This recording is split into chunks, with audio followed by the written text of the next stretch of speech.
Assalamualaikum warahmatullahi wabarakatuh.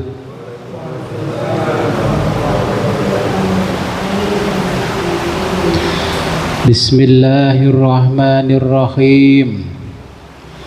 Alhamdulillahi tazkiratan lil ibad wa taqwiyatan lil muttaqin minal muslimina ilal ibadah.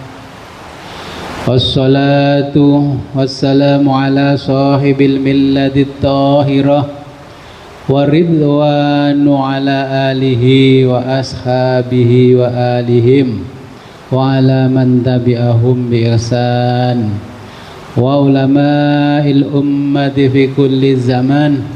Amma ba'du, la khawla wa la quwwata illa billahil aliyil azim.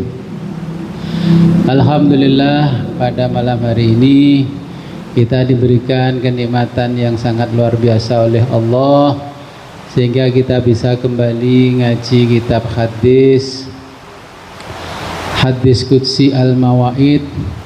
Sebelum kita mulai pengajian ini, marilah kita berkirim Fatihah terlebih dulu kepada junjungan kita baginda Nabi besar Muhammad sallallahu alaihi wasallam, kepada mu'alif kitab Al-Mawaid, yakni hadis Qudsi Al-Imam Ghazali, dan kepada kedua orang tua kita. Semoga dengan berwasilah ini kita diberikan kemudahan-kemudahan oleh Allah dalam mempelajari kitab hadis Qudsi.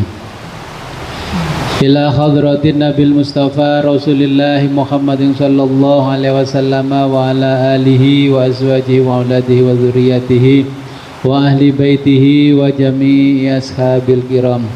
Syaulillahi lahumul Fatihah. Iya kan.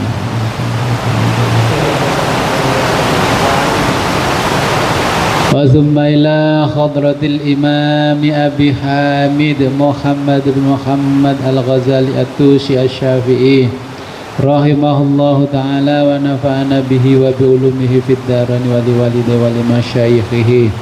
Syaulillahi lahul Fatihah. A'udzu billahi minasy syaithanir rajim. Bismillahirrahmanirrahim. Alladzina wa summa ila arwahi Bapak Wirat Songko dan Bapak Supardi Gunawan Siwi dan Ibu Etsi Pertiwi.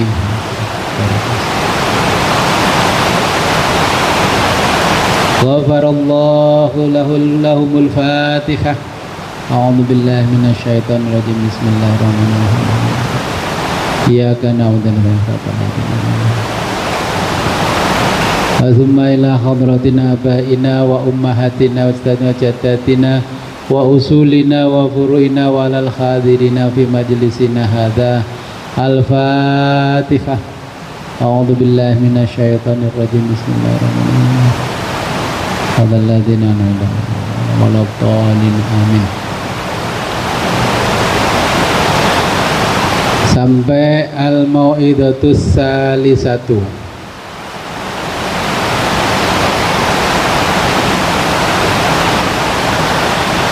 Bismillahirrahmanirrahim. Qala al-muallifu rahimahullahu ta'ala wa nafa'ana bihi wa bi ulumihi fid dharaini. Amin ya rabbal alamin. Al-mau'idatus salisatu.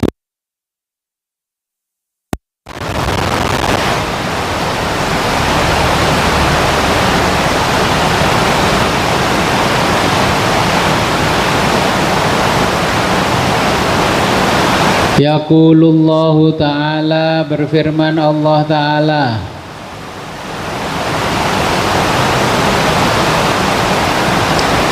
ya bena Adama, hei anak Adam,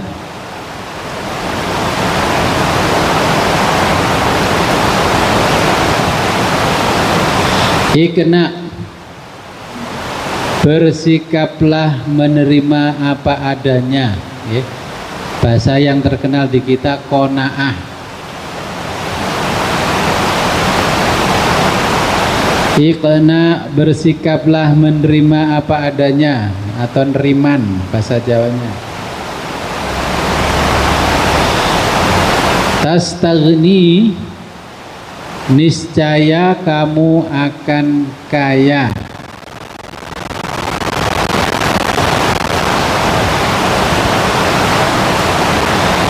Wadrub, dan tinggalkan al-hasada, dengki.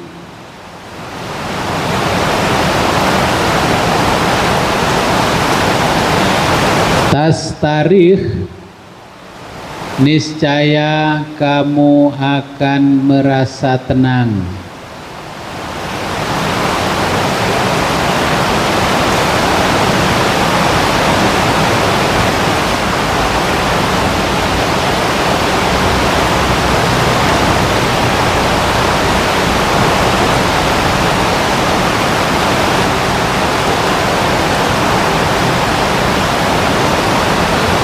Fajtanib, dan hindari al-harama, yang haram,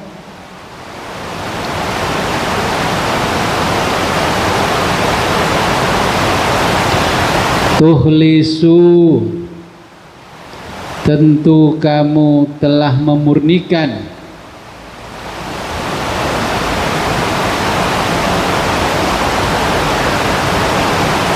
dinaka, agamamu.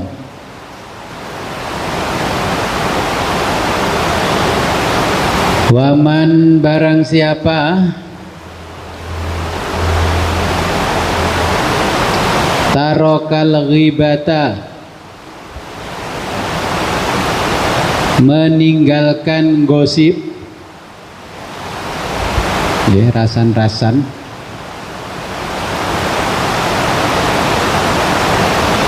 Zoharot, akan tampak lahu, padanya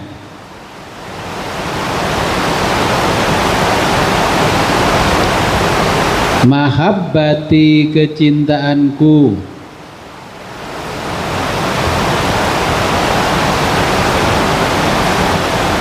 Waman, dan barang siapa i'tazala, beruzlah,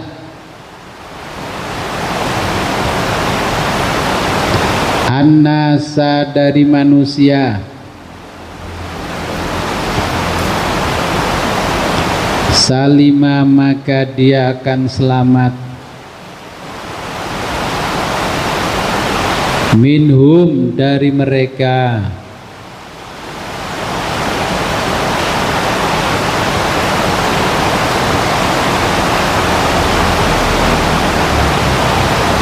Waman, barang siapa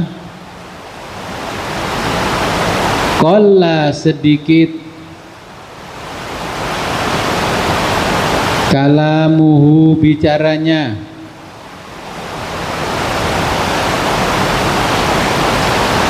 kamula, sempurnalah, aqluhu, akalnya,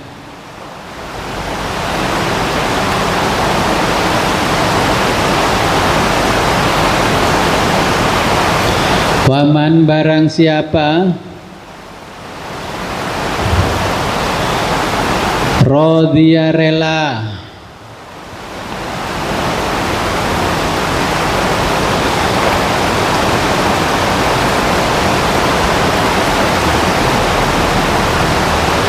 bil qalili, dengan yang sedikit,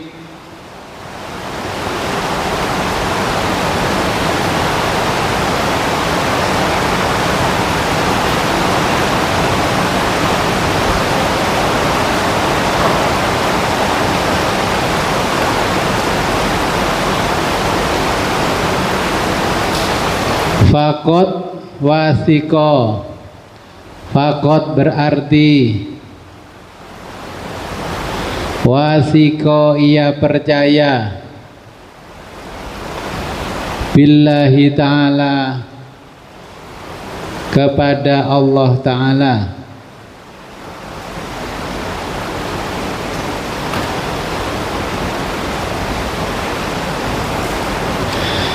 Ya bena Adama, hei anak Adam,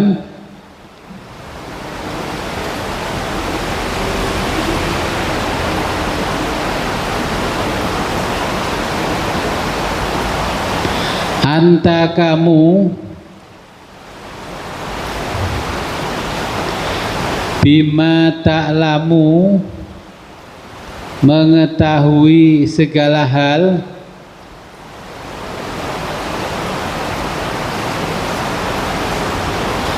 la ta'malu,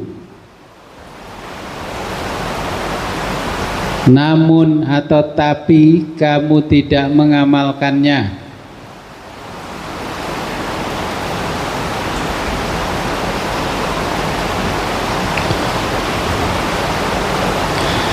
Fakaifa, lalu bagaimana engkau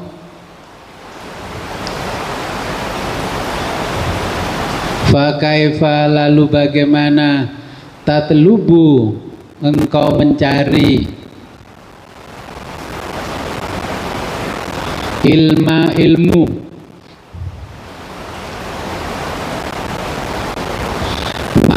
la ta'lamu, yang tidak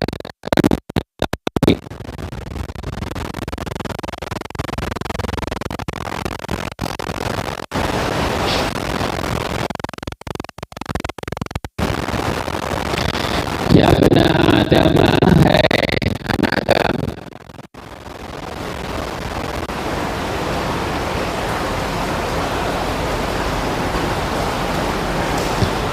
tak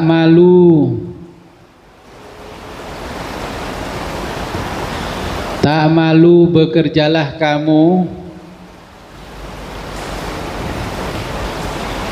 fit dunya, di dunia,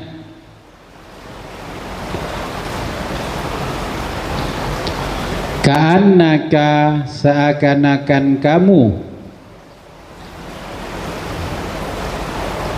la tamutu, tidak akan mati, ghadan, besok.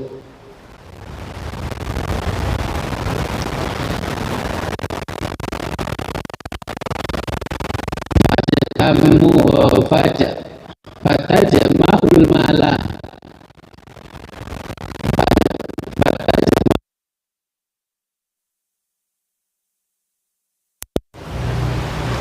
al mala, harta benda,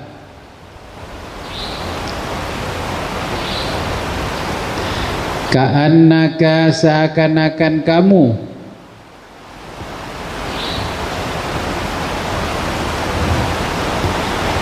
mukhalladun, abadan, hidup selama-lamanya.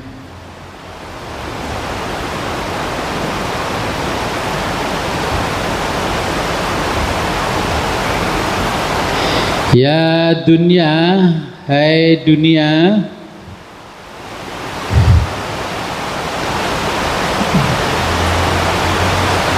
ikhrimi, tutuplah,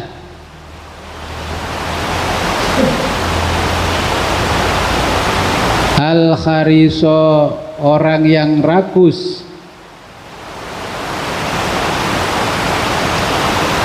alaika, pada dirimu,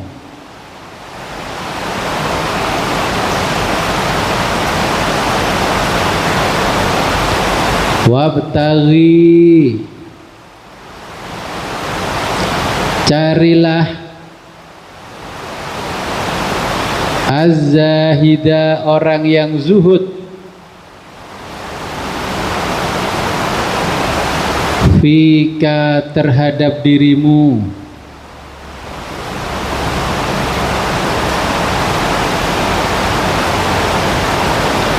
wakuni, jadikan dirimu,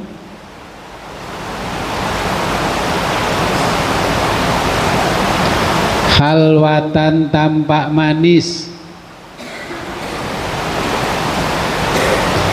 fi ainin nadhirina, fi bagi ainin nadhirina, orang-orang yang memandangi dirimu.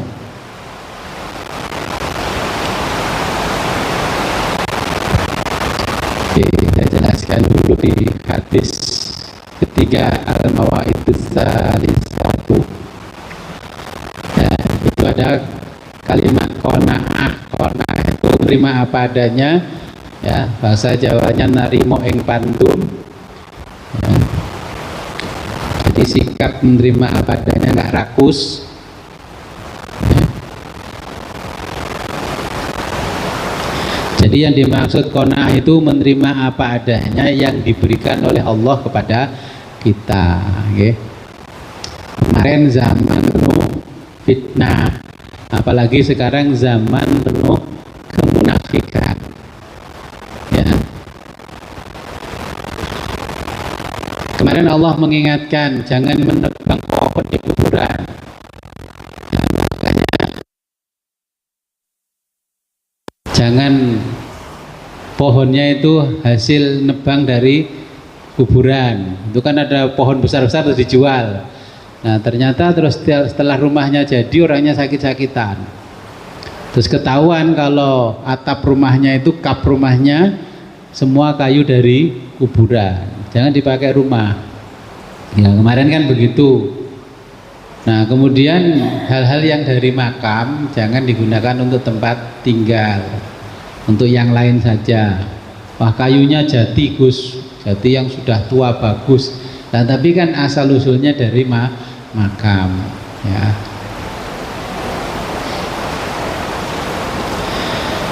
Nah di zaman yang penuh kemunafikan ini Allah menyeru kepada kita anak Adam, ikna tastagni, kalau ingin kaya istiqomah, jangan pergi pagi datangnya pagi mengeluh. Memang nggak mengeluh sama Allah, tapi mengeluh di story medsos, ya sama aja. Nah ini para penyeru kebenaran, mereka hanya selfie di mimbar-mimbar Jumatan dan panggung sholawatan di zaman yang penuh kemunafikan, ya zaman penuh kemunafikan. Para pejuang akidah, mereka suka menenggelamkan orang lain karena merasa paling benar. Saya ikut aliran ini, saya paling benar. Itu bid'ah, itu khurafat dan sebagainya. Seakan-akan agama itu yang menentukan masuk surga dan tidaknya kita ini mereka, bukan Allah lagi, ya.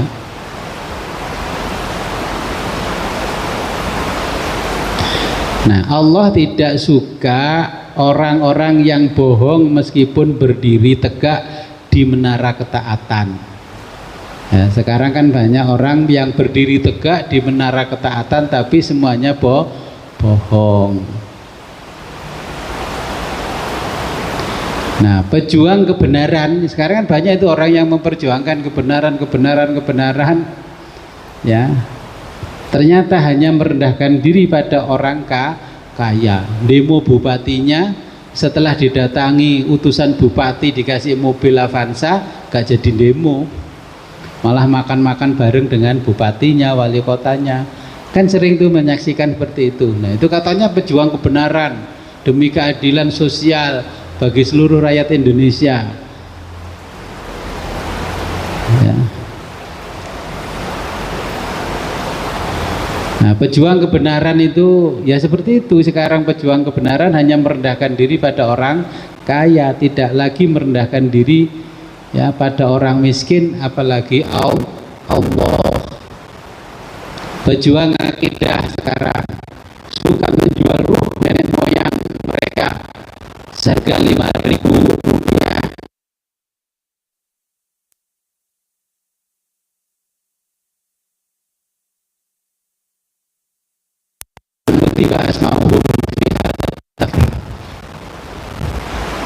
Begitu apa enggak di dunia ini? Ya, setiap ruah itu kan roh nenek moyang kita jual itu 5.000 per ruh. Seharusnya kalau 5.000 per ruh, ya harusnya per ruh itu 5.000 dia satu Fatihah. Kalau ribuan orang Terus man kutiba asmahu fi hadzal daftar, orang-orang yang terdaftar namanya di daftar ini, atau man kutiba fi hadzal qirtos, orang yang terdaftar namanya di kertas ini. Loh kok enak ya narik 5.000 kok cuman man kutiba asmauhum fi hadzal daftar. Ini dikritiki Gusti Allah, tapi kan nggak prei-prei. Terus menerus itu berlangsung sampai hari ini. Tapi mereka mengatakan saya pejuang akidah. Akidah apa? Ahlus sunnah. Nah, kemudian ritual istighosah, ya, mimbar pengajian dan panggung sholawatan tidak lagi menjadi sarana penyeru kebenaran, ya. Kalau istighosah itu ada manfaatnya, tentu yang namanya bencana tidak akan terjadi ribuan tahun yang lalu. Istighosah bencana, istighosah bencana. Artinya apa? Kalau kita paham dengan apa yang disampaikan Allah, istighosah kita itu gak diterima. Wong istighosah tetap bencana, istighosah tetap anak gak lulus, gak masuk perguruan tinggi negeri. Yang perlu digarisbawahi bukan istighosahmu, tapi jahilmu itu loh sama alam. Alam ditebang, ya, alam dikorupsi dan sebagainya. Akhirnya kan ya seperti itulah bencana-bencana yang ini. Kalau memang ribuan orang di alun-alun di lapangan besar istighosah mampu menghentikan bencana, nggak akan ada gempa lagi. Oh, nyatanya lebih parah. Berarti kan nggak ada manfaatnya itu kita istighosah. Karena apa? Yang ngadakan istighosah panggungnya itu yo koruptor, sing mimpin istighosah yo koruptor.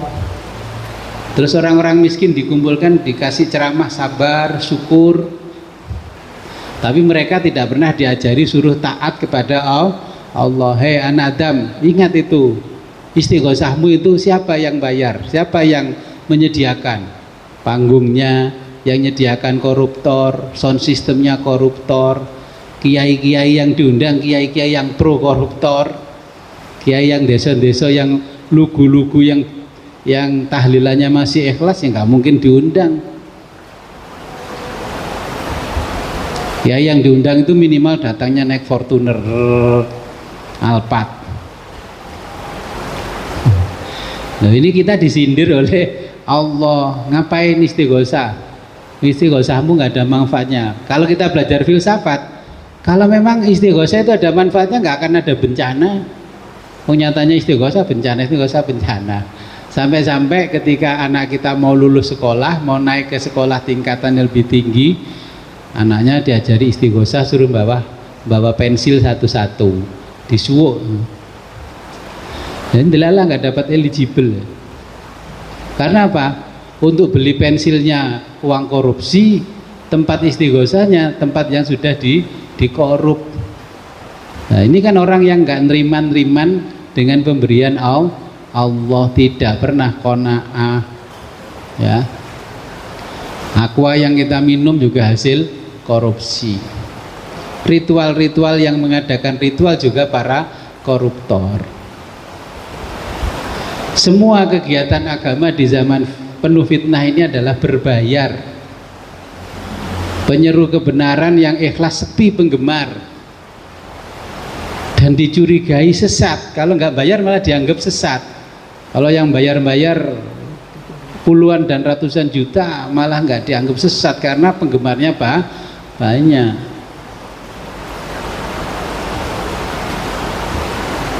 Oke.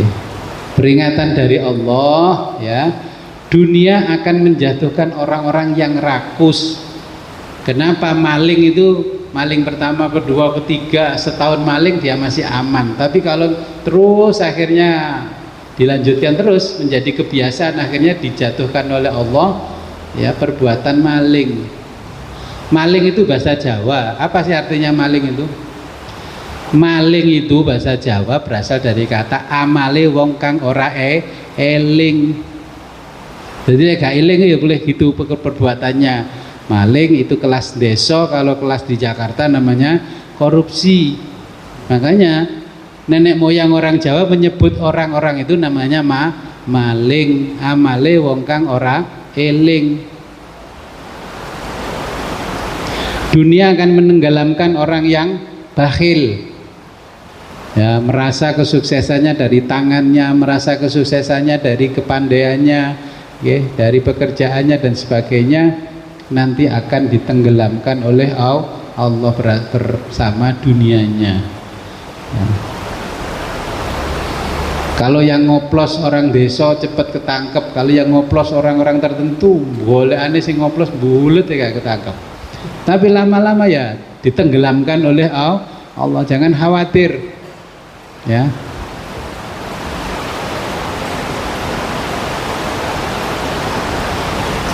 Nah, Allah juga akan melenyapkan orang-orang yang suka menjual apapun dengan merek akhirat.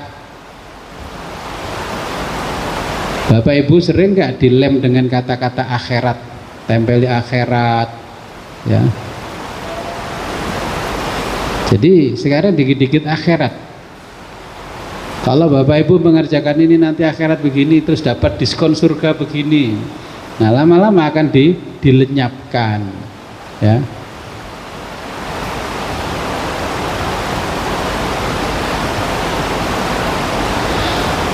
Allah akan menghancurkan kalkulator pahala akhirat yang mereka tawarkan kepada manusia. Ya, nanti kalau Bapak Ibu ngamalkan begini di akhirat begini, ya seakan-akan persis apa? Seorang gaib atau mutawif yang pernah pergi ke akhirat, padahal sama-sama belum pernah. Jadi pengetahuannya seakan-akan melebihi pengetahuan Allah. Nah, ini di zaman yang penuh fitnah, orang-orang jujur, orang-orang miskin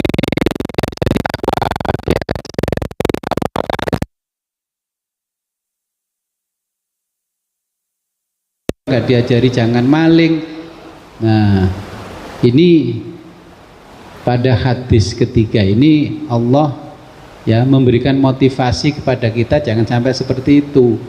Jadi ini motivasi yang ada di hadis qudsi itu bukan motivasi sampah, ya, motivasi yang benar-benar dari Sang Maha Pencipta.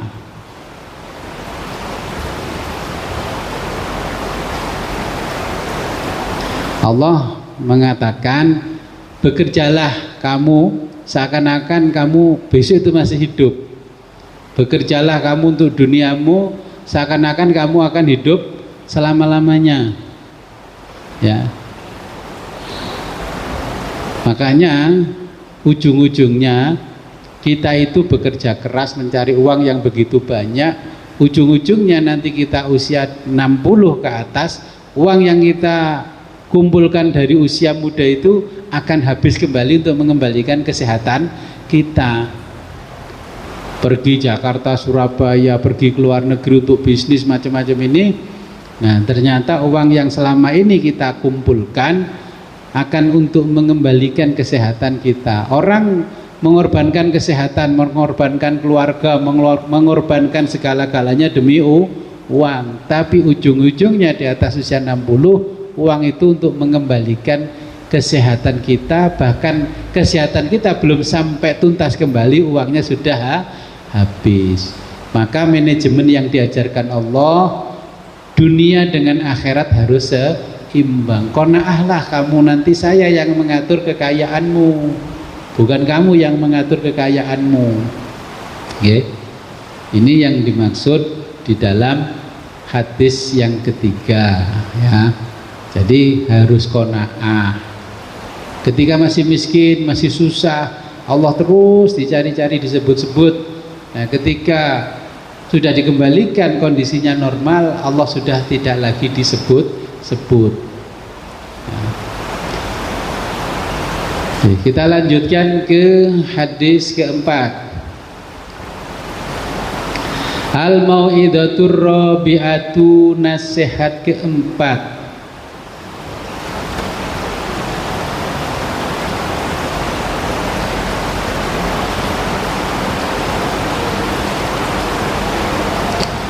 Yaqulullahu ta'ala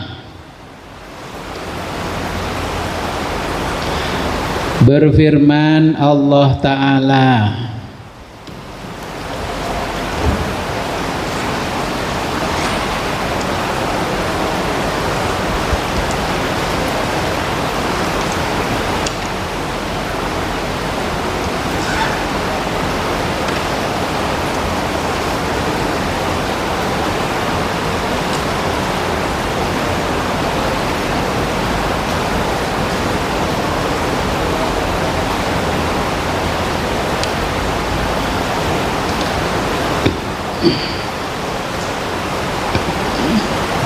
Yaqulullahu Ta'ala, berfirman Allah Ta'ala, ya bena Adam, hai anak Adam,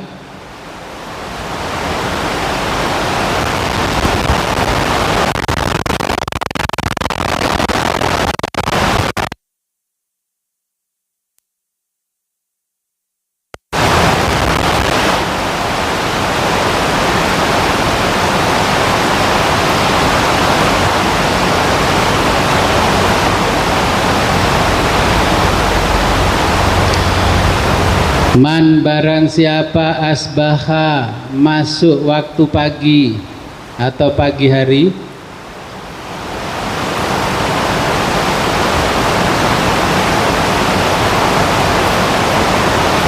hazinan dengan kesedihan, alat dunia karena dunia,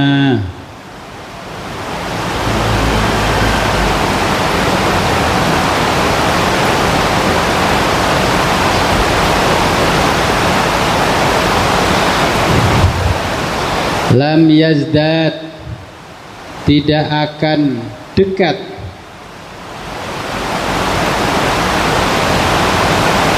minallahi, dari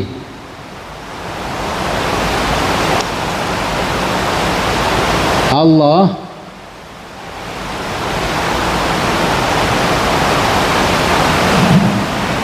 illa, malah semakin dan jauh.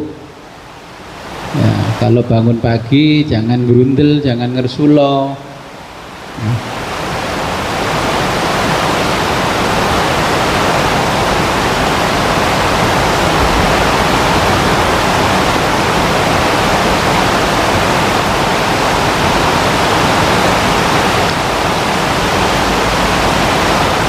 Wa fid dunya, dan di dunia,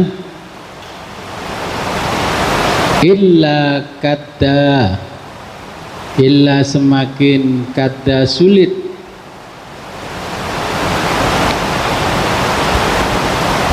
wa fil akhirati, dan di akhirat,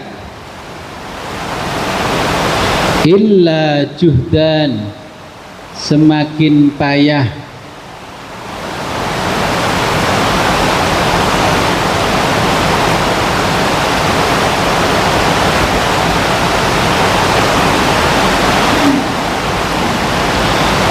wa alzamahullahu ta'ala, maka Allah Ta'ala menetapkan. Alzama artinya menetapkan. Wa alzama, dan menetapkan siapa Allah Ta'ala, Allah Ta'ala. Jadi Allah Ta'ala menetapkan qalbahu, hatinya,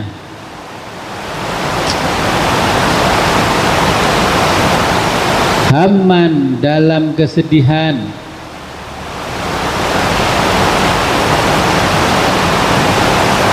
la yang kotiu, yang tak pernah putus,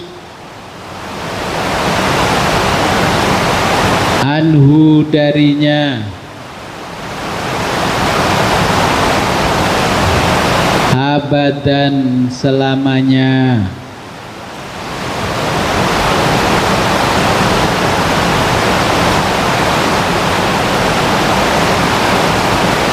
Wa fakron, dan kefakiran,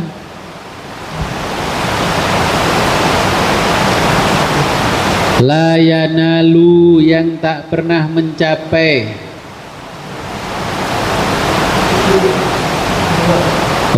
Oke, kebacut.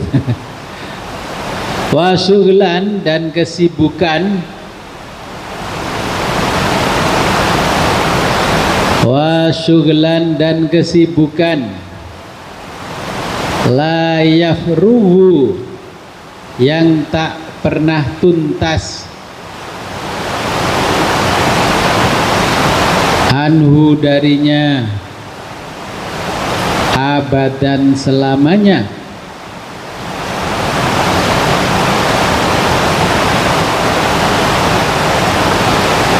wa faqron dan kefakiran,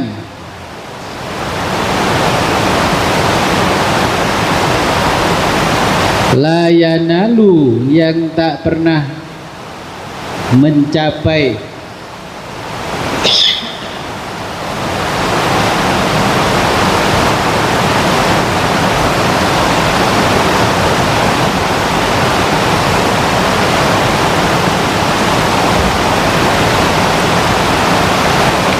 ghinan kekayaan abadan selamanya,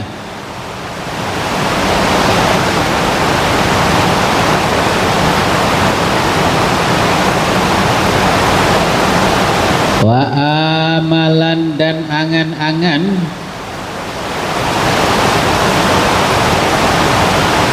tashghaluhu yang menyibukkan abadan selama-lamanya,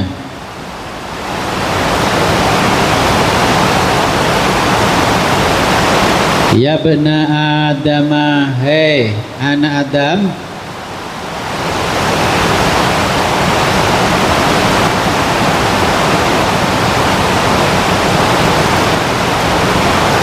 tangkusu kamu kehilangan,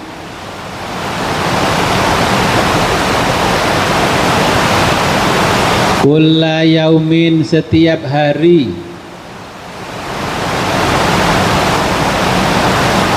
min umrika umurmu,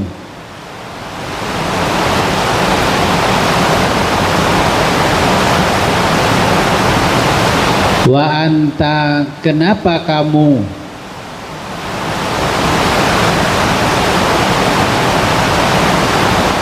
la tadri tidak sadar-sadar,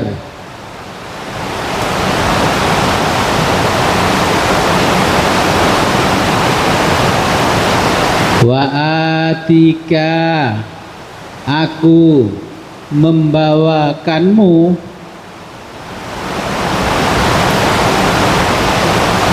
kulla yaumin setiap hari, birizkika rizkimu,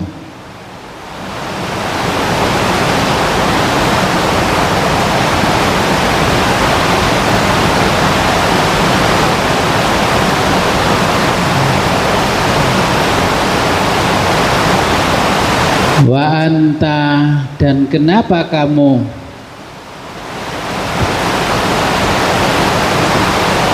la tahmadu tidak pernah memujiku,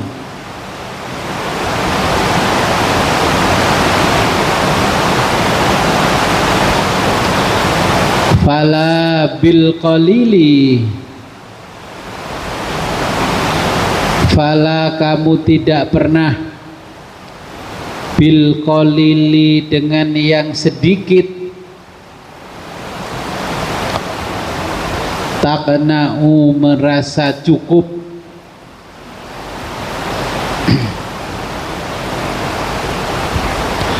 wala bil kasiri dan tidak pernah bil kasiri dengan yang banyak, tasba'u merasa kenyang,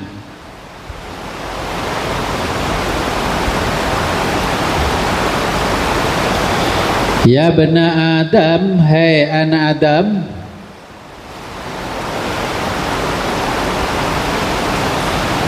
ma min yaumin tiada hari,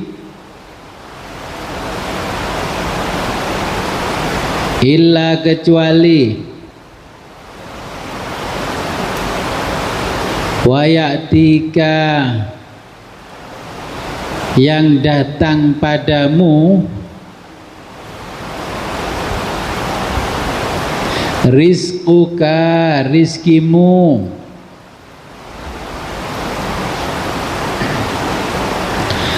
min indi, dariku,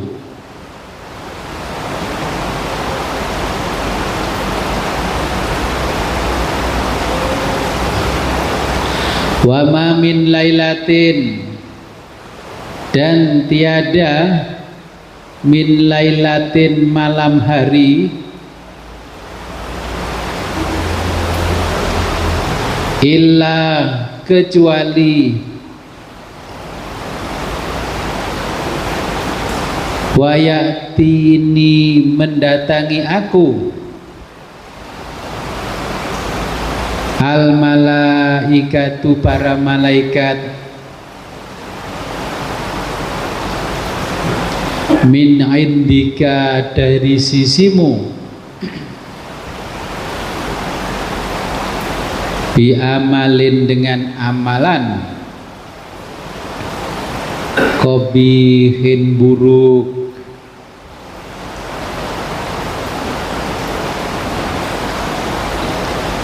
takulu rizki kamu makan rizkiku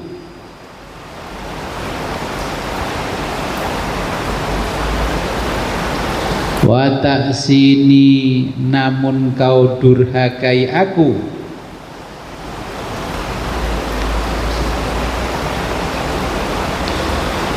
wa anta dan kamu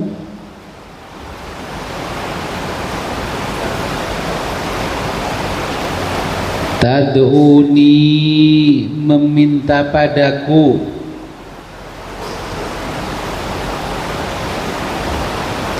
fa'astajibu lalu aku kabulkan laka kamu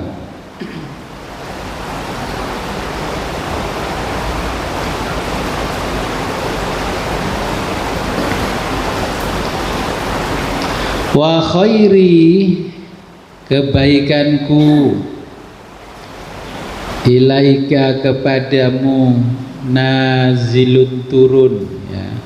Ini yang dikutip oleh Syekh Abdul Qadir Jailani, kebaikanku setiap hari turun padamu, wa syarruka dan keburukanmu atau sedangkan keburukanmu ilayya kepadaku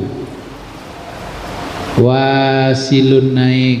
Jadi setiap hari ya, kebaikan Allah turun pada kita, tapi setiap malam keburukan kita naik kepada Allah. Fa ni'mal maula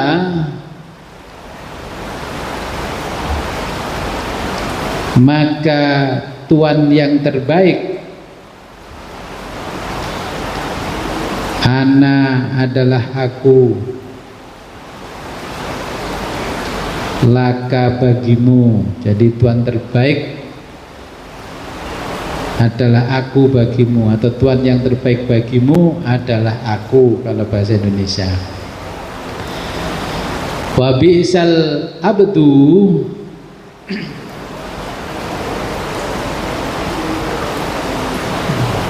wa bi'sa terburuk al abdu hamba, hamba terburuk anta adalah kamu li padaku, atau hambaku yang terburuk adalah kamu, gitu kalau terjemah Indonesia.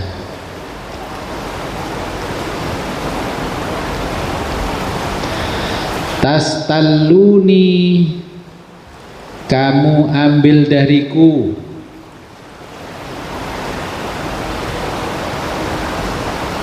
ma apa uktika yang aku berikan padamu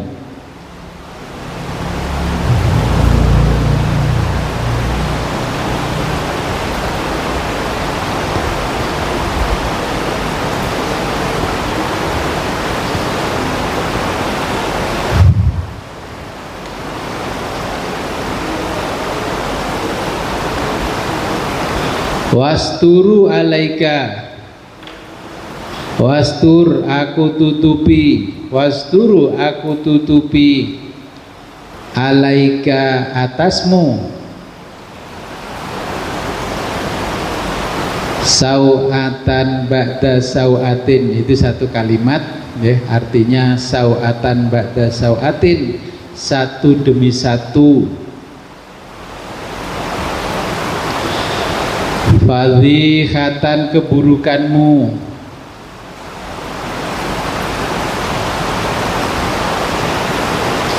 wa ana dan aku, astahyi malu sekali,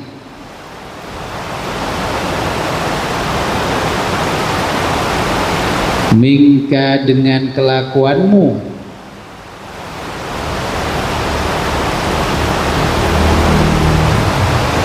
wa anta sedangkan kamu, la tastahyi tidak pernah merasa malu, minni denganku,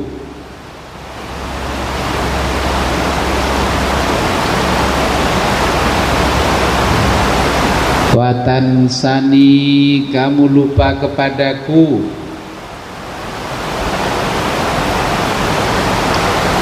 watadzkuru namun kamu selalu mengingat,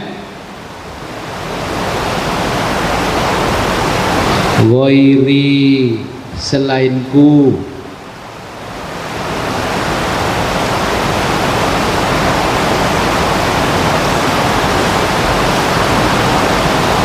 wa takhafu kamu takut,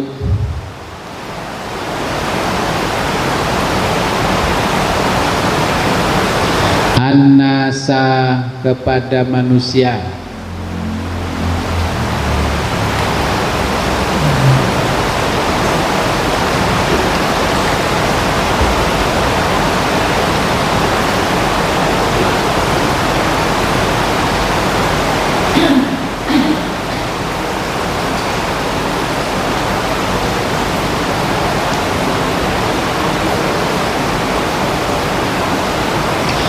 wa ta'manu dan kamu merasa aman, minni dariku,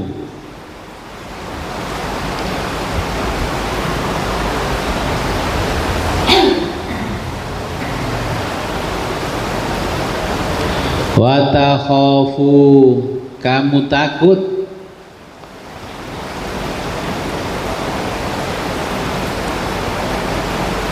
maktahum dengan kemarahan mereka,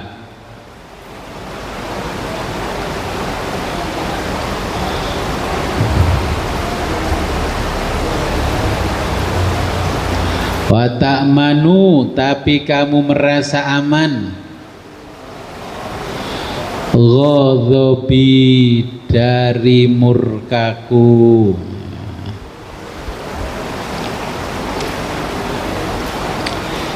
Ya, ini hadis nasihat keempat. Allah mengajarkan matematika spiritual yang melebihi kuantum, matematika kuantum ya. Nah, apa yang disampaikan Allah hari ini kan banyak kaum hedon. Masih ingat kan kalau belajar filsafat?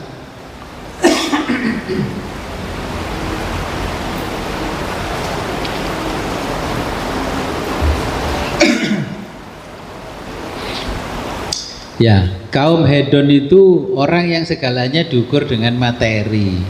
Bahagia kalau materinya banyak, mobilnya mewah, rumahnya mewah, anaknya masuk perguruan tinggi negeri, anaknya jadi PNS, anaknya ini. Nah, ini termasuk kaum hedon.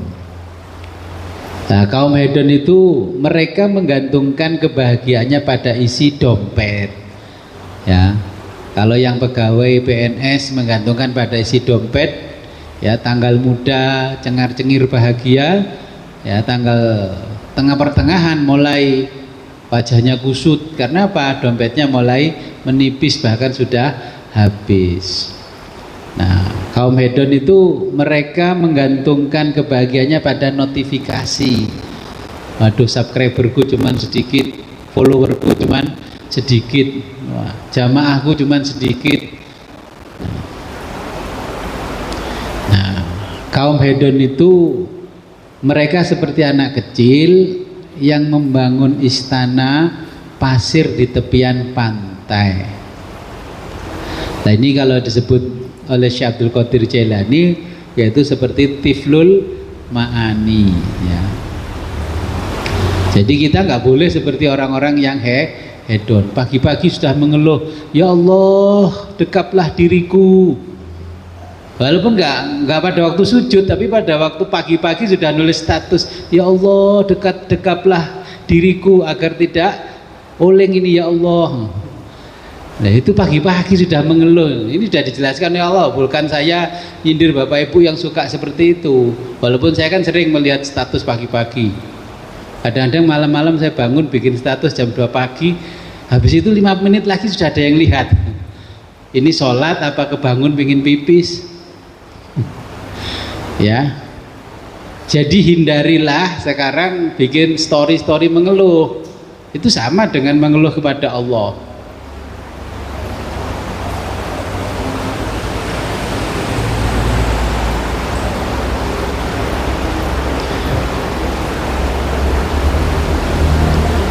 Nah, kalau kita sering mengeluh, nanti kita akan menjadi seorang kapitalis, ya.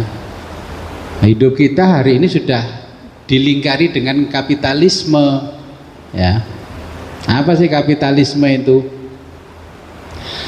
Kapitalisme itu tidak menjual barang, mereka menjual rasa kurang. Ya, tidak menjual barang tapi menjual rasa kurang. Sudah diberi motor yang layak pakai, ya tidak memalukanlah motornya.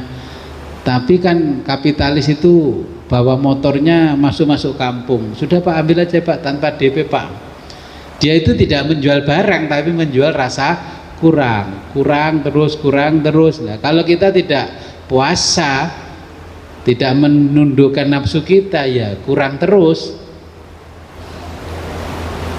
Nah, kapitalisme itu terus menerus memancing rasa dahaga, ya, dalam diri kita ini dipancing terus barang yang ditawarkan terus, ya, kepada kita. Nggak kena kita istri kita, nggak kena istri kita anak kita, nggak kena anak kita cucu kita.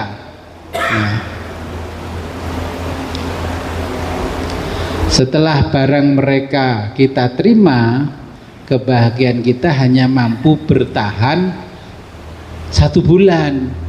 Bulan berikutnya sudah mulai kisut-kisut itu wajah. Karena apa? Nah, cicilannya sudah mulai berjalan, ya.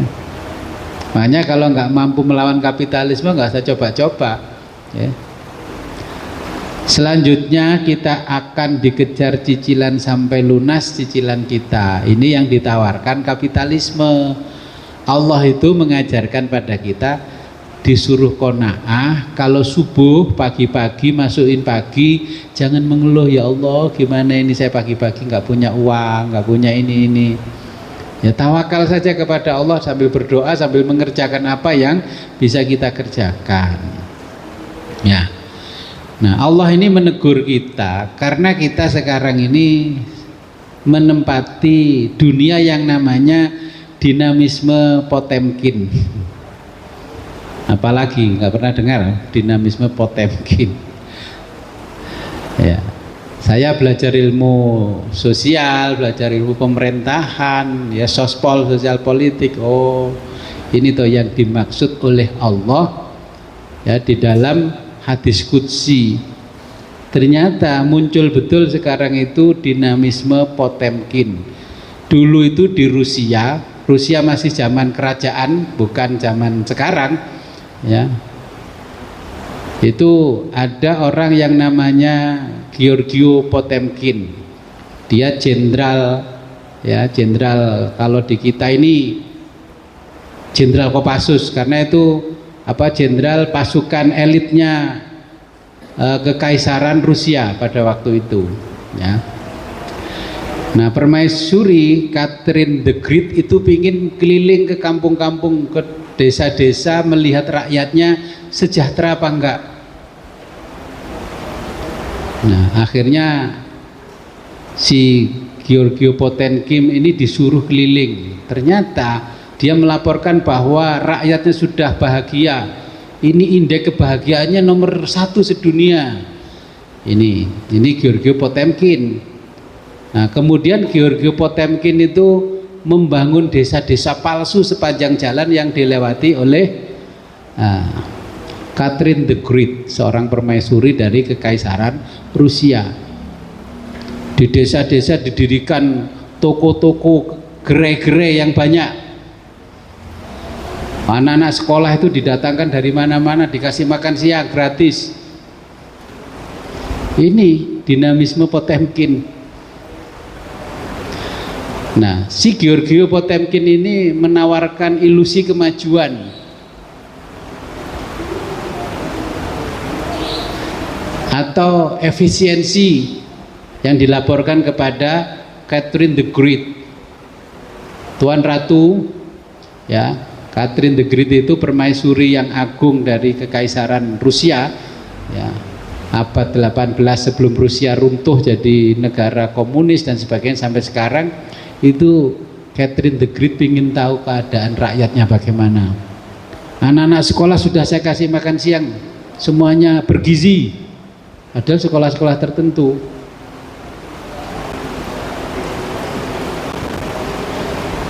Jadi sebuah kemajuan yang dibangun oleh Georgios Potemkin ini adalah hanya ilusi saja.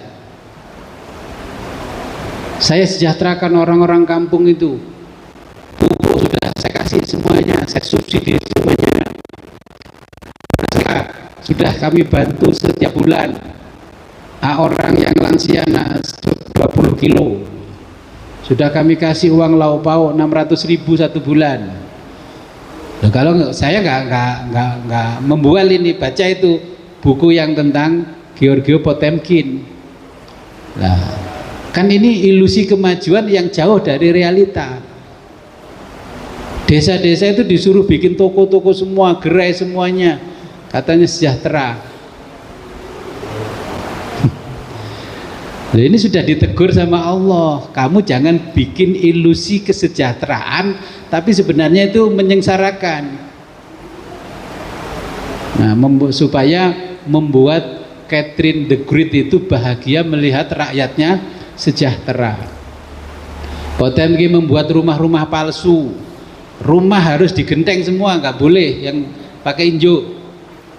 Di sepanjang jalan yang dilewati Catherine. Baca itu bukunya di Potemkin, ya, Georgios Potemkin itu. Nah, ya nggak apa-apa untuk mensejahterakan rakyat, tapi jangan sampai kita nanti kalau jadi pemimpin hanya ilusi. Sekolah-sekolah dikasih dapur untuk makannya, tapi kamu saya kasih uang makan untuk anak itu 25.000, tapi yang bisa cair cuman 10.000, 15.000. Ini Georgios Potemkin. Ya, makanya kalau jadi pemimpin nanti jangan niru Georgios Potemkin, nanti ditegur oleh Allah di dalam hadis qudsi yang keempat. Georgios Potemkin itu mampu merubah realitas yang kurang memuaskan kepada Catherine the Great, seakan-akan semua sudah berjalan normal, pupuk sudah beres, kesehatan rakyatnya sudah beres, semua sudah beres, tapi ternyata itu untuk kepentingan Georgios Potemkin, mau menjatuhkan kerajaan, ya. Dia jenderal pasukan elitnya Kekaisaran Rusia.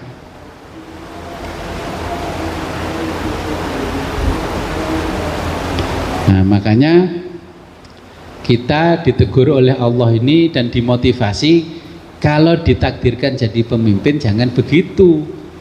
Lah memang di sekolah nggak ada yang model-model Giorgio Potemkin.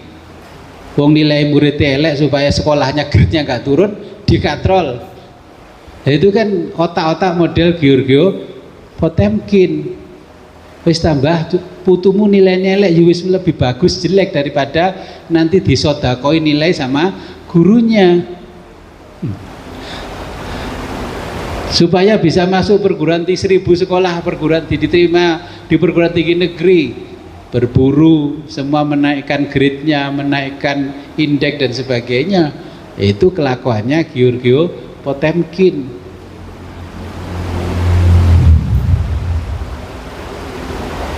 Nah, Giorgio Potemkin tidak hanya anak sekolah yang diberi makan gratis orang-orang sekampung.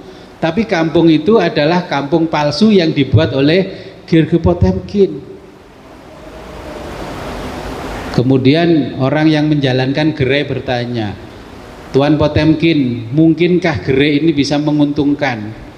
Uang yang Tuan berikan kepada kami 100% itu hanya bisa kami gunakan cuman 60%. Katakanlah begini, uang yang 1 miliar harusnya kan yang untuk modal kerja itu 600 juta, 500 juta untuk bangunan dan isinya.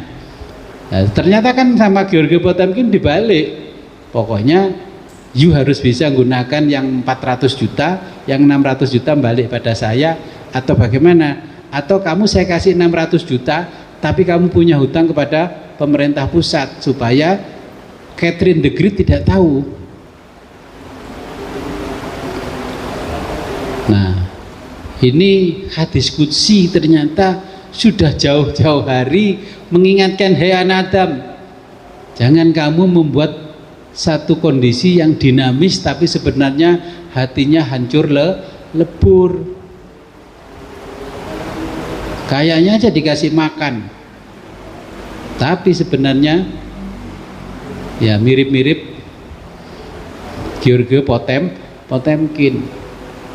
Saya nggak ngerasa nih, ini saya bicara kalau nanti diantara kita ada yang ditakdirkan Allah menjadi pemimpin membawa amanah, jangan mengikuti seperti Giorgio Potemkin.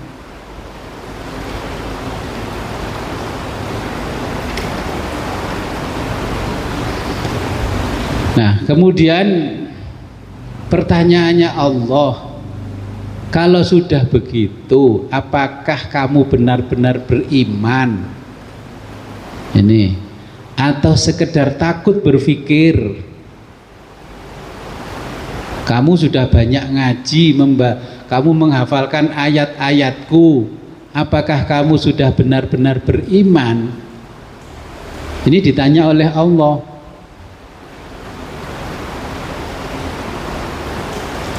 Apakah ritual-ritual agamamu tidak hanya sebagai bentuk penghiburan batinmu yang sedang gelisah? Zikir wirid itu untuk menghibur yang gelisah atau gimana? Ditanya sama Allah ini, tolong dijawab. Sholatmu tekun itu karena menghibur kamu yang sedang gelisah atau memang betul-betul beriman?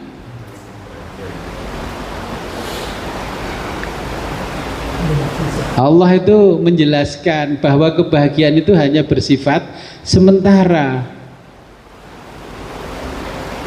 Tubuhmu semakin menua, kesehatanmu semakin menurun.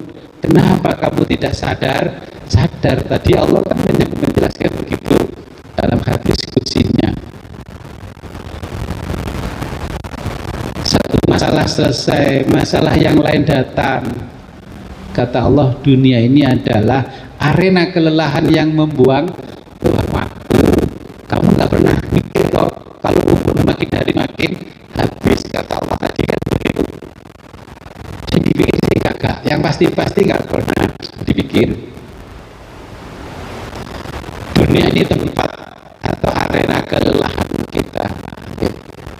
Kemudian ketika otak tidak mampu menerima realitas hidup, agamamu memberi janji bahwa tidak sia-sia. Nanti kamu akan dapat balasan dari akhirat.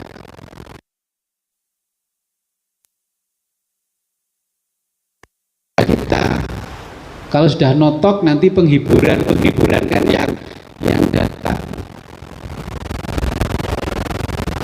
Tapi ingat, penghiburan tidak sama dengan kebenaran, ya. Jika agamamu kau jadikan hiburan, maka akan hilanglah kebenaran dari agamamu. Sekarang agama ini hiburan apa kebenaran? Semua dikemas sebagai hiburan. Sholawat kalau kamu kemas sebagai hiburan, sholawatnya akan hilang. Zikirmu, wiridmu, istighosahmu kalau kamu kemas sebagai hiburan, maka akan hilanglah kebenaran agamamu dan kemustajaban dari agamamu, doamu. Sekarang doa apa yang nggak diobral di TikTok?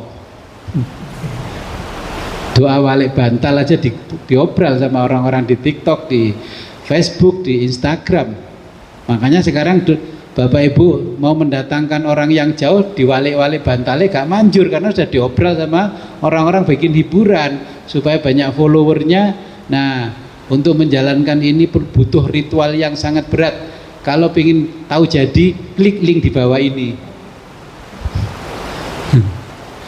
Terus gimana mau nggak begitu? Mana mau manjur, sekarang agama sudah menjadi alat hiburan. Mungkin ada pertanyaan? Apa sudah cukup di nasihat? Silakan. Ada pertanyaan tapi yang pertama ini hubungan balik masalah. Saya kan dengan sebelum kalau ini kita pun juga biasa. Sedikit tentang atau lain. Jadi kita diterangkan barang siapa memotong pohon di atas kuburan maka dia akan merobohkan pintu Ka'bah dengan tangannya. Jadi yang tidak boleh kan memotong, bukan memakai. Jadi penjadi ini pun kalau kami dia dipotong, tidak kayu bakar untuk tambah. Tapi ini dia keterangan tidak boleh. Tidak menerangkan penggunaannya, tetapi memotongnya saja. Kalimatnya Allah itu sama dengan di Quran. Wala taqrabuz zina. Jangan mendekati zina. Kan mboten asal Gus dekati Gus. Zina tenanan kan gak apa-apa. Ya, wong mendekati saja tidak boleh, memotong saja tidak boleh, apalagi menggunakan. Contohnya ini di makam, akhirnya dijual untuk kepentingan warga. Apa? Kita mau bangun pos kampling, terus jual ya pohon yang ditanam di makam. Padahal menurut keterangan kalau ada pohon besar di makam itu, tasbihnya apanya pohon itu kan mendoakan si mayit. Makanya kalau ada makam kok nggak ada pohonnya, berarti si mayit tidak dapat doa dari pohon-pohon tumbuh-tumbuhan yang ada di atasnya. Yang benar itu makamnya nenek moyang kita, orang tua kita, biarkan ada tumbuh rumput di atasnya, apa bersih rumputnya. Ya, kadang sok soleh jadi anak terus menjelang Ramadan bawa sabit, bawa cangkul, dibersihkan. Makanya orang dulu itu di atas makamnya ada tanaman seperti pohon Kamboja dan sebagainya. Oke. Jadi kalau ada tumbuhan di situ dipotong saja tidak boleh, apalagi dikomersialkan. Dipakai Gus bangun masjid musola. Ya berarti panitia kan nggak cerdas, cari uang aja harus jual makam. Nah ini dimanfaatkan ya kembalilah untuk makam, jangan untuk luar makam ya. Jadi itu yang dimaksud oleh Allah. Sampai jangankan makam, ruhnya nenek moyang aja 5.000 per ruh itu. Tapi kan karena tersesat dengan jamaah yang banyak, merasa nyaman dengan mayoritas. Oke, mungkin ada lagi pertanyaan. Oke. Jadi menurut sangat penting. Kalau ini bisa masuk, kita ini pernah di diskusi, misalnya kita lebih baik daripada yang ini. Ternyata muncul diskusi motivasi di Jawa itu semua dan nanti semua keras di sini. Ada yang kita lihat itu bersih. Ini motivasi hebat, nggih. Dan kamu minta kepada lalu aku kabulkan namun kebaikanmu itu selalu turun di dalam seperti yang salah melakukan selamanya dan seterusnya. Jadi orang-orang kita kan tunda-tunda sambil itu berubah gitu. Ini kalau kita ini kok bisa kembali mawas ini kalau mawas kita ini mawas atau perubahan untuk ya itu kan sudah dijelaskan nih oleh Syekh Abdul Qadir, ya gulam, kebaikanku setiap hari turun padamu, tapi keburukan setiap malam naik kepadaku. Kamu itu kalau aku beri apa-apa senengannya ngundat. Dikasih sedikit kurang, kasih banyak tidak pernah merasa kenyang. Nah ini manusia, makanya kita ini kan dimotivasi oleh Allah dengan motivasi yang bukan kelas motivasi sampah. Ini betul-betul Allah memotivasi kita. Kadang kita itu baca Quran kan terlalu indah kalimatnya, nggak paham-paham, makanya Allah memberikan alternatif lain dengan hadis qudsi. Kayak ada kalau orang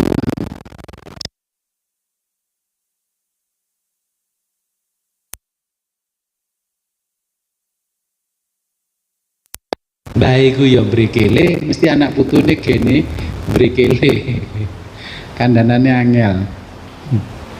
Pengen gerundel nuwe ngersula, pengen ini enggak dilarang ini dilarang itu enggak, terus saja dikejar-kejar. Nah, nggih tetap di sepuro. Allah yang Maha Pengampun. Ampun aku lebih besar daripada dosamu. Nggih, silakan Mas.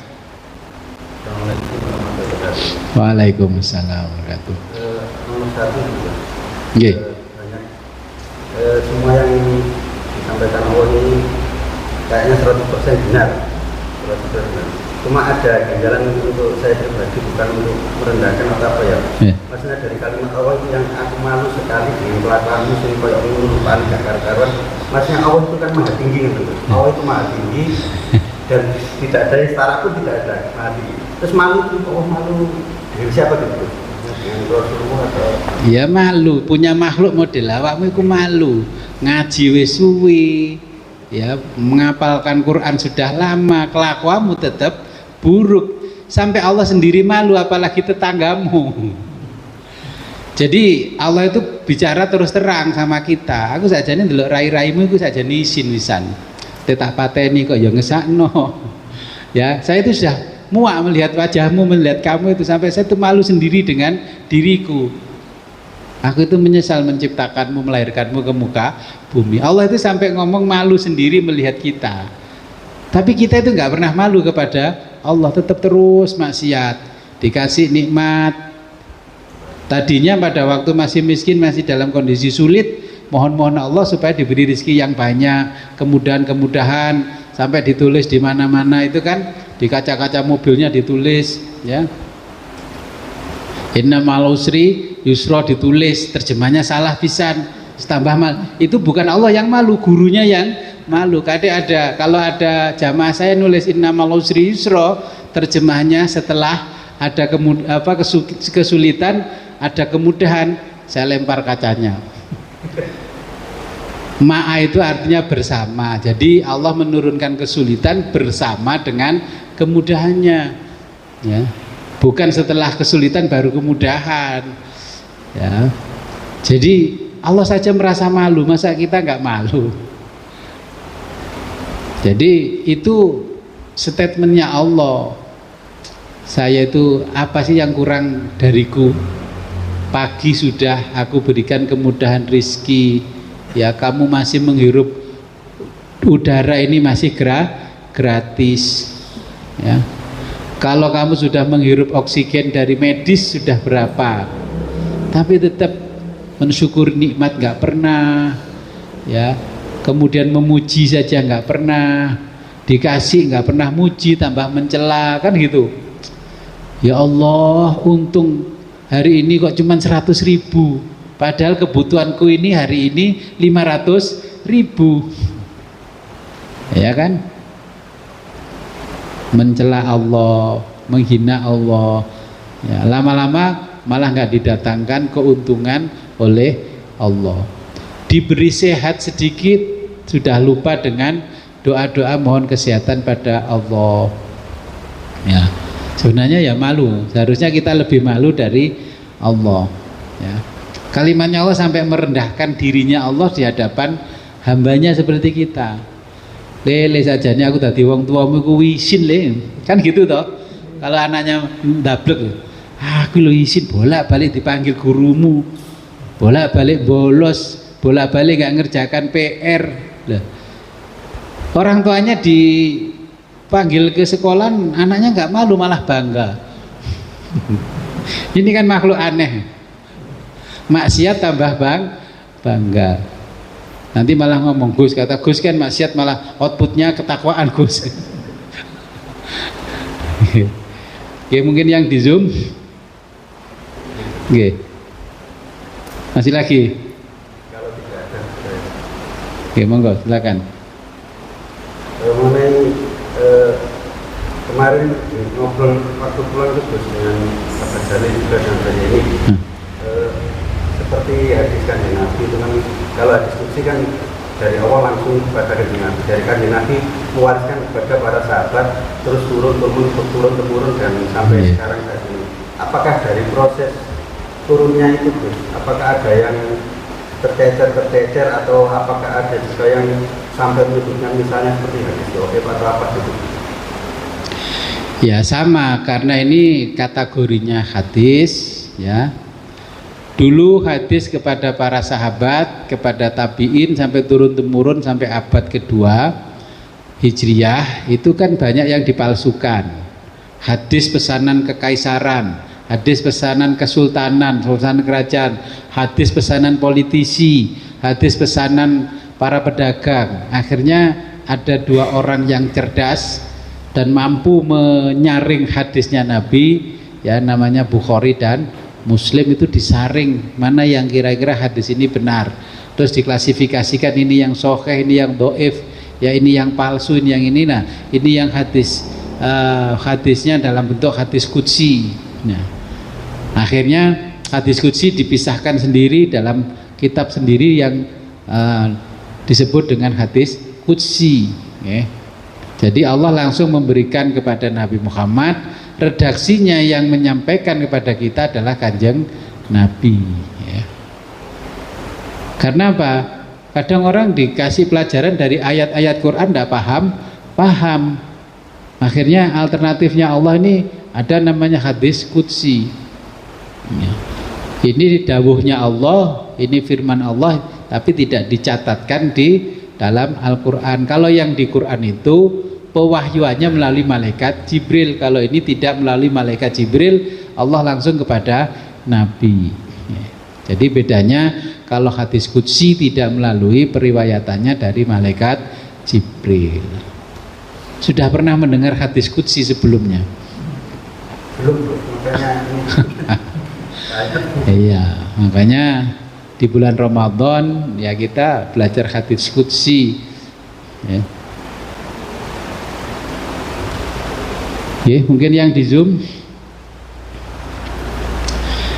Nah, makanya kalau Allah menasihati kita sibuk tidak pernah ada hentinya. Kita menghayal tidak pernah ada yang terwujud. Ya. Ilusi kalau tidak pernah ada aksi namanya tetap menghayal. Jadi tulul amal, memperpanjang angan-angan. Konsepnya Allah kalau ingin diikuti harta yang banyak, bersikaplah seperti orang zuhud, namanya zahid, ya. Dunia biar nangis kalau tidak ketemu kita, bukan kita yang nangis kalau tidak ketemu dunia. Konsepnya Allah itu zuhud.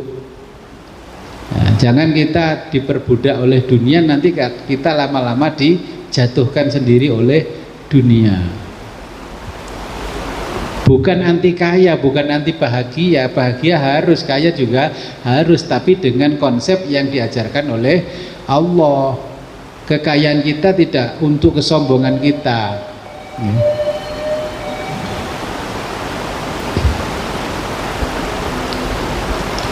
Makanya Allah itu bertanya. Nah, dari hadis ini Allah memberikan lanjutannya. Kebenaran sudah pensiun. Pensiunkah sekarang kebenaran? Kebenaran sudah pensiun. Yang dianggap benar sekarang adalah algoritma. Tahu algoritma? Kalau viral, banyak pengikutnya ribuan bahkan jutaan, ya dianggap benar walaupun itu salah. Makanya sekarang kebenaran sudah pensiun. Kalau yang ngomong ulama kalah dengan viralnya di media sosial. Inilah kata Allah, kebenaran sudah pensiun, karena kebenaran Tuhan manusia hari ini bukan Allah tapi teknologi. Dulu orang heboh dengan munculnya nuklir. Rusia bikin nuklir, ya, Soviet dulu masih Soviet ya, bikin nuklir heboh, Amerika bikin nuklir heboh, Iran bikin nuklir heboh. Sekarang muncul AI tidak ada yang heboh, padahal itu bahayanya juga melebihi nuklir. Ya. Dalam betul penerus, siapa yang meneruskan sekarang? Orang bicara kebenaran malah tersisih. Di kantor yang bicara kebenaran dan jujur ya tersisih. Nanti lanjutan kebenaran pensiun di hadis berikutnya. Nah, dulu orang-orang berteriak tentang bahaya nuklir, sekarang nggak ada.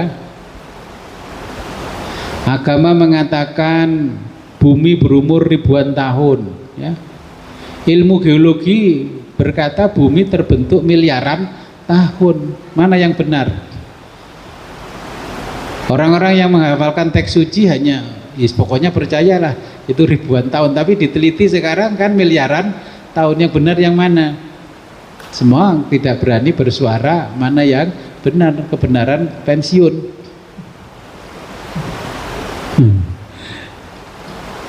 Karena apa? Agama menjadi lahan bisnis bagi orang-orang yang memeluknya, ya. Agama adalah kalkulator. Agama tidak lagi, ya, dikendalikan oleh ulama. Hari ini agama tidak lagi dikendalikan oleh ulama, tapi dikendalikan oleh influencer. Ulama ngomong des sekali, influencernya langsung kirim jutaan komen, langsung hilang itu. Nah, saya bicara dengan realita hari ini dan fakta hari ini. Yang bicara ketua MUI, nah influencernya nyerang, nggak akan percaya orang. Nah, sekarang siapa yang mengendalikan agama? Yang mengendalikan agama adalah influencer. Ulama makin lama makin tidak dipercaya. Ini kira-kira yang bisa saya berikan pada malam hari ini. Ya, mudah-mudahan hadis qudsi bisa mencerahkan kita, menjadi motivasi yang real, ya, untuk kita. Maka marilah kita berdoa sebelum kita akhiri. Semoga apa yang kita pelajari pada malam hari ini manfaat barokah fid dini wad dunya hatal akhirah. A'udzu billahi minasyaitonir rajim. Bismillahirrahmanirrahim. Allahumma shalli wa sallim ala sayyidina Muhammadin fil awwalin wal akhirin wa barik wa sallim wa radhiyallahu ta'ala an sadatina ashabi rasulil ajmain. Ilahina qalbina mahjubun wa nafsina ma'yubun wa hawaina ghalibun wa aqlina maghlubun wa ta'atina qalilun wa ma'siyatana kasirun wa lisana mukirun bidhunubana wa kaifa khillatina ya satarul huyub ighfir dhunubana kullaha ya ghaffar ya ghaffar ya ghaffar ya ghaffar ya satar bi rahmatika arhamar rahimin. Allahumma khudh minna wa taqabbal minna wa aftah baba kulli khairin kama fatahta ala anbiya'ika wa alika bi rahmatika arhamar rahimin. Wa sallallahu ala khairi khalqi sayyidina Muhammadin wa ala alihi wa sahbihi wa barik wa sallim. Alhamdulillahirabbil alamin. Al-Fatihah.